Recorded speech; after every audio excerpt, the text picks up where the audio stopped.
सेठी साहब, ये जो मुख्तलिफ तरह के जो बहरान आपने बताए हैं, अंदरूनी भी और बैरूनी भी, उसमें जो हालिया दिनों में जो तब्दीलियाँ आई हैं इलाके में और दुनिया में, और जो ग्लोबल पावर्स का जो पाकिस्तान के साथ ताल्लुक एक तरह से रीडिफाइन हो रहा है और जिसकी झलकियाँ आपको मिल रही हैं, वो इस अंदरूनी बहरान पर कैसे असरअंदाज है?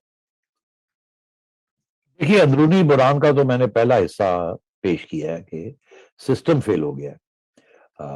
ये जो हाइब्रिड सिस्टम बनाया है ये फेल हो गया है। मगर अभी दो और इश्यूज रह गए ना जहां फेलियर जो है वो बहुत उसकी अहमियत है। और फिर आपका सवाल जो है मैं उसकी तरफ जाऊंगा, वो तीसरे हिस्से में मैं जाऊंगा। दूसरा हिस्सा ये है कि मईशत बैठ गई है और इतनी खतरनाक तरीके से बैठी है कि अभी कोई इम्कान भी नहीं लगता कि ये उठाई जा सकती है। और उसके जो सिग्नल्स हैं या साइन हैं वो तो सारी आवाम जानती है। आवाम को आप क्या बताएंगे, उनको तो पेट कट रहे हैं, उनको तो महंगाई ने मार दिया है। मगर फिर भी for the sake of argument दो तीन चार मोटी मोटी बातें। जिस किस्म की महंगाई है ये भी खत्म होने को नहीं आ रही, क्योंकि आपकी 70% जो आपकी जीएनपी है वो इंपोर्ट से आती है और उसके ऊपर जो मैन्युफैक्चरिंग होती है और सर्विसेज प्रोवाइड करते हैं आप, और जो कंजम्पशन होती है उसकी। तो इस वक्त सिचुएशन ये है कि आपकी मईशत बैठी हुई थी 1-2% पे। आप फैसला नहीं कर पा रहे थे कि आईएमएफ को लाना है या नहीं लाना। एक साल वो जाया कर दिया, फिर आपने फैसला किया आईएमएफ को लाना है। जब आईएमएफ को लाने की बात आई तो उस वक्त आईएमएफ का प्रोग्राम तो ये था कि सब चीजें बंद कर दें, खर्चे वर्चे बंद कर दें और हमारे कर्जे वापस करें, तो फिर आपको पैसे देते हैं चलाने के लिए। तो आपने एक साल उनके साथ मुज़ाकरात किए और अपने आप को थोड़ा रोका भी। और जब वो वक्त आया कि अब आईएमएफ वापस आ जाए और कोई पैसे वैसे दे और आईएमएफ का प्रोग्राम को फुली इंप्लीमेंट किया जाए, तो आपके ऊपर इतना प्रेशर था आवाम से। बेरोजगारी बढ़ रही थी, अनएम्प्लॉयमेंट बढ़ रही थी, इन्फ्लेशन खत्म नहीं हो रही थी, एक्सपोर्ट्स बढ़ नहीं रहे थे, इंपोर्ट्स बढ़ने शुरू हो। तो आपने सोचा कि यार थोड़ी सी ग्रोथ कर ली जाए। तो एक दूसरे फाइनेंस मिनिस्टर की छुट्टी कराई। पहले असद उमर की छुट्टी कराई कि वो उसको समझ ही नहीं आ रही थी करना क्या है, आईएमएफ के साथ जाना है या नहीं जाना। फिर आप लेके आए हफीज शेख साहब को, उन्होंने कहा आईएमएफ के साथ जाना है। फिर आपने फैसला किया नहीं आईएमएफ के साथ ही जाना, उनकी छुट्टी करा दी। और फिर आप लेके आए हैं शौकत तरीन साहब को। शौकत तरीन साहब ने कहा बिल्कुल मैं उल्टा करूंगा काम, मैं ग्रोथ शुरू करूंगा, मैं इंटरेस्ट रेट्स गिराऊंगा, मैं ये कर दूंगा, मैं वो कर दूंगा। उन्होंने किया, थोड़ी बहुत हलचल हुई और जैसे हुई तो गले मईशत जो है उन्होंने आके पकड़ लिया यहाँ से। आपकी रिजर्व्स गिरनी शुरू होगी, आपका रुपया की कीमत गिरनी शुरू होगी, इम्पोर्ट्स ठा ठा करके बढ़ने लगी और आपके पास पैसे नहीं थे उनके देने के लिए। फिर अब जाके उनको फिर रोकना पड़ा, जिसे हम कहते हैं स्टॉप गो मेजर्स। चलाओ बंद कर दो, चलाओ एक्सीलेटर पे पैर रखो, फिर उठा लो, ब्रेकें लगानी शुरू कर दो। तो ये इस किस्म की सूरत हाल में इंटरनेशनल मॉनिटरी जो क्रेडिट एजेंसीज हैं उन्होंने आपको इमर्जिंग मार्केट से फ्रंटियर मार्केट बना दिया। फ्रंटियर वो होता है ओ दूर दराज से ना बंदा ना बंदे की जात जावे, उसको हम कहते हैं बॉर्डर एरियाज जहां लोग काश भी नहीं करते, तो आपको वहां भेज दिया।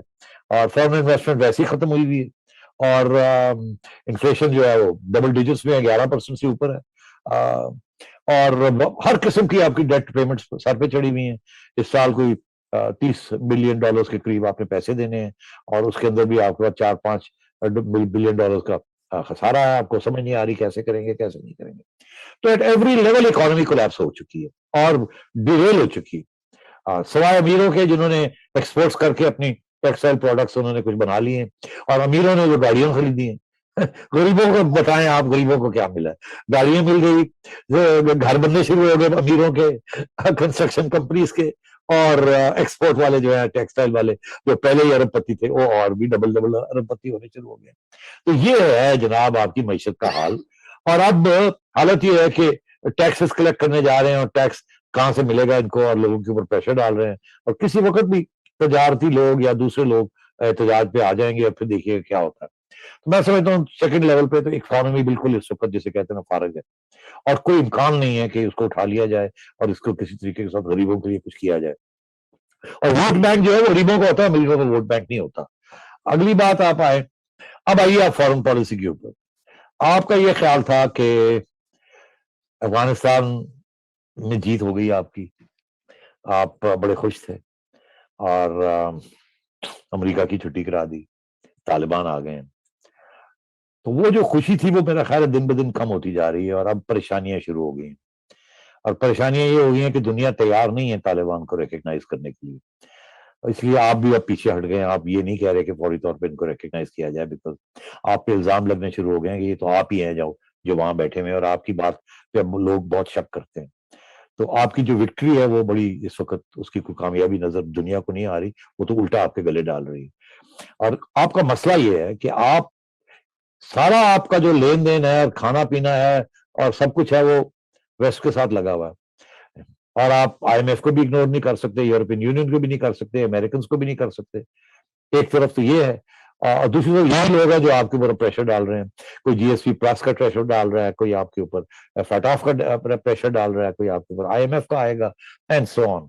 और आप वहां परेशान हो गए हैं, और फिर अमेरिका और भी आपसे अब चीजें मांग रहा है जो आप देने के लिए शायद तैयार नहीं है। और आपको समझ नहीं आ रही है कि हम इधर जाएं या इधर जाएं।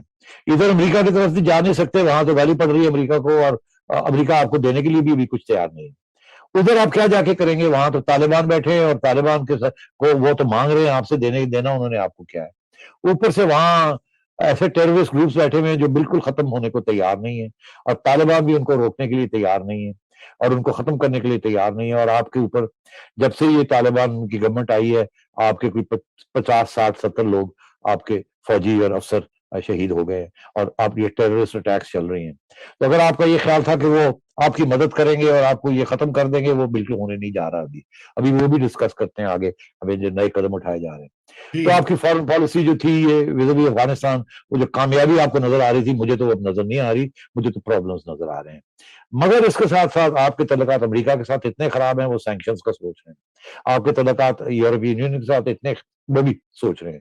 आपके तल्लुकात ईरान के साथ ठीक नहीं है, आपके तल्लुकात रूस के साथ तो है ही नहीं खास, और आपके तल्लुकात सिर्फ चाइना है जिसके साथ ठीक है, मगर वहां भी अब खराब होने जा रहे हैं, क्योंकि सिपेक के ऊपर बहुत से सवाल खड़े होने शुरू हो गए हैं, और आपने सिपेक को अहमियत नहीं दी, आपने उनके इंजीनियर्स को, उनके कंस्ट्रक्शन वर्कर्स को प्रोटेक्ट नहीं किया, वो भी नाराज होने शुरू हो गए हैं। अब आप वो पैसे आपने वो मांग रहे हैं अपने पैसे, आपके पास पैसे नहीं है उनको देने के लिए भी, और ऊपर से दुनिया जो है चाइना के खिलाफ होगी, और अगर आप थोड़ा सा ज्यादा चाइना की तरफ जाते हैं तो दुनिया और आपको टाइट करेगी। तो आप, मैं समझता हूँ, इन नो मैन्स लैंड फंस गए।